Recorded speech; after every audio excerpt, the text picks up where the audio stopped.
Congratulations on the purchase of your A2Z heat press. In this video, we're going to run you through how to set up and use your heat press.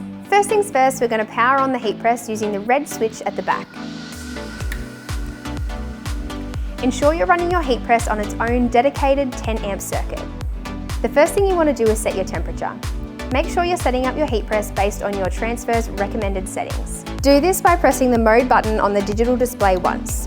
Use the plus and minus buttons to increase or decrease your temperature.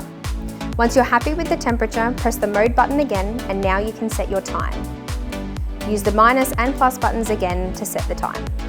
Once you're happy with your temperature and your time, press the mode button a third time and it will exit the standby mode. Your press will not operate in standby mode. The next thing you want to adjust is your pressure. This is a manual heat press, so you do need to adjust it using the adjustment knob at the back here. When you close your heat press, you want to feel it really pushing down into the bottom plate to ensure that the glues will melt into the fabric. Once you're happy with your heat press settings, it's time to start decorating.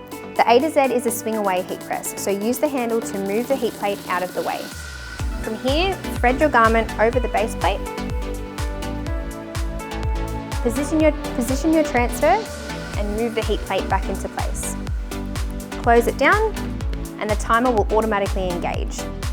Once it reaches 0, you'll need to move the handle back to open the press up. Use the handle to swing it out of the way and you're fine to peel your transfer.